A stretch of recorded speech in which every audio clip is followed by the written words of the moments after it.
What's good, everyone? It's Steve from Sneaker Tech Talk, back with another video today. And for today's video, we're going to take a quick look at the Nike Kyrie Low 5 performance review.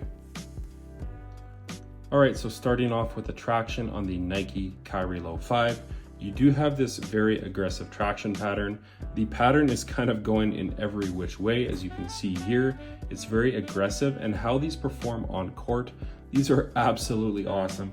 You're really not going to have any issues on your clean floors. On your dirty floors, you might have to wipe every 5 or 6 plays, but again, for me, this was a very tacky and very squeaky traction pattern, and I really have no gripes at all as far as how it performed on court. And I would actually have to say that this is probably one of the best 5 or 6 traction patterns out right now. Just the way it performed and the way it gripped on court for me, as far as the forward movements and lateral movements. Kyrie Low 5 really had me covered on basically any court conditions and any movements that I made.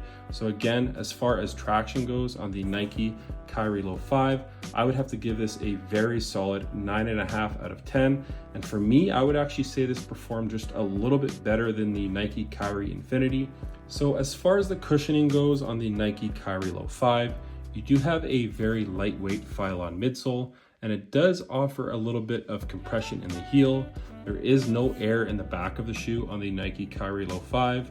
And then moving your way up to the front of the shoe, you can see that it says Air Zoom, and there is kind of a rectangle zoom bag. It's nothing overly large, but for me, I could definitely feel it underfoot.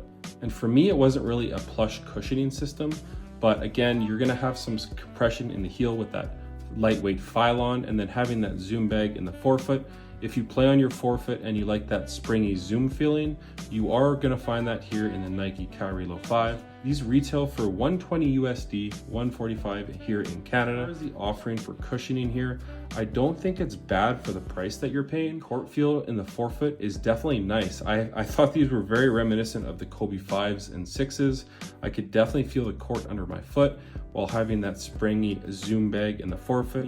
It wasn't the best setup being in my mid-30s, and I really like shoes that have a ton of cushioning and a ton of impact protection.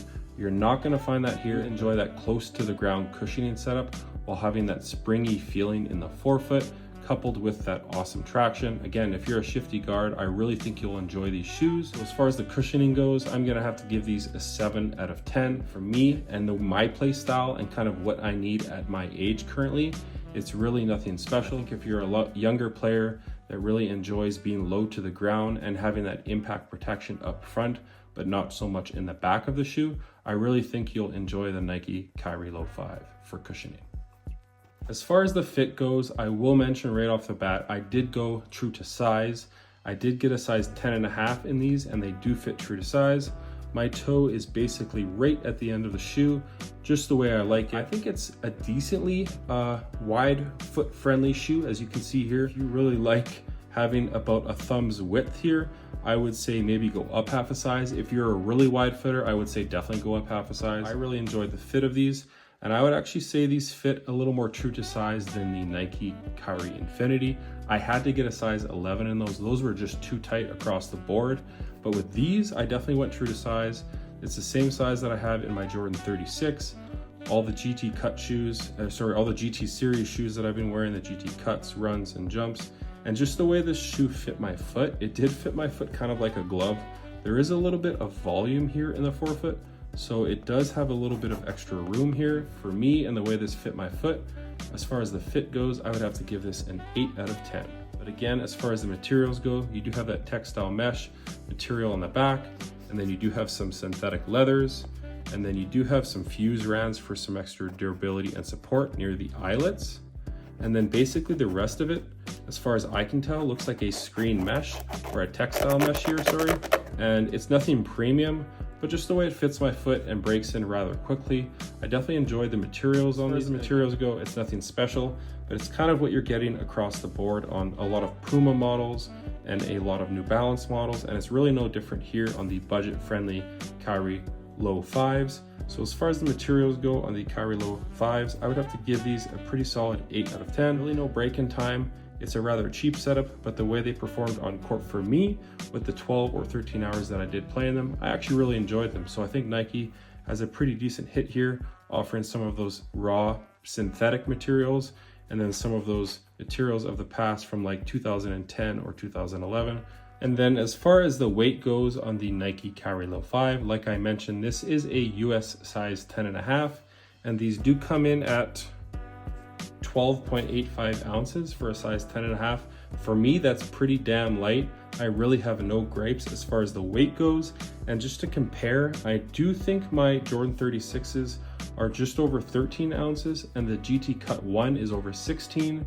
The GT Cut 2 is 14.9. So again, coming in at that 12.85 ounces, that's a pretty lightweight shoe in my opinion, all things considered. So as far as the support goes on the Nike Kyrie Low 5, you do have an internal heel counter at the back of the shoe and is pretty rigid, and it definitely keeps your heel locked into the back of the shoe and prevents your foot from kind of moving within the shoe. And then as far as the base of the shoe, you do have a wide and stable base here in the forefoot, so it definitely offers some nice support, and it does flare out just a little bit right here, almost like an outrigger, so that's definitely a nice touch. And then the materials, and then coupled with your foot just sitting ever so slightly within this midsole, offers some nice torsional support, coupled with these wings right here. So if you really crank these wings down here, they're not totally, I guess they're a little bit independent, so you can see my foot finger fits behind the wing. So if you really crank this one down and this guy here, it really draws your foot within the shoe and kind of acts like a seat belt within the shoe. So it definitely clamps it down within the shoe. But my only issue with this shoe, and again, I had this issue with the GT Cut 2, is the torsional support. There's really no torsion support within the shoe. As you can see, there's nothing in the midfoot. You can just contort the shoe in every which way.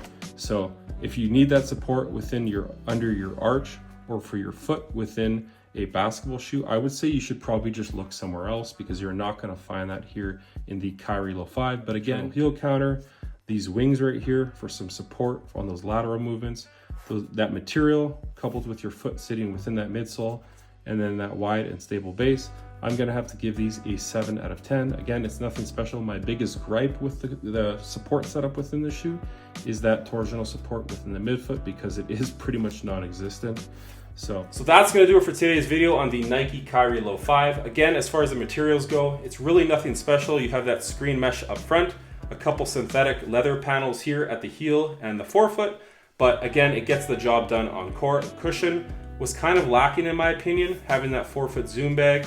Again, the heel did offer some nice compression, but it was really nothing special. It did have some pretty good court feel, so if you are a guard and you're pretty nimble on your forefoot, I would say this shoe is definitely a viable option considering the price. And I think these are going to go on sale pretty quickly here as well. So I think this is going to be a sub $100 shoe. That traction pattern here on the Nike Kyrie Low 5 was fantastic. It's basically a perfect setup in my opinion for me. As far as the support goes though, a ton of torsional rigidity. You can basically fold the shoe in half. As far as the lateral support though, it does offer a ton of lateral support within that upper and kind of these straps. If you really lace these straps down tight on the forefoot here and on the lateral side and the medial side, the shoe's gonna have you covered. As the fit goes, go true to size. Unless you're a wide fitter, go up half a size and these shoes will have you covered. It's not a super breathable shoe. The tongue is really thick and padded, and the screen mesh doesn't offer a ton of breathability. As always, if you guys could like, comment, and subscribe, that helps the channel a ton. Check out my Instagram at 23mj88, as it is an extension of my YouTube channel with all my pickups and basketball footage and just all the nostalgia that I do post over there on Instagram. And as always, stick around for the on-court footage of the Nike Kyrie Low 5. And until next time, peace.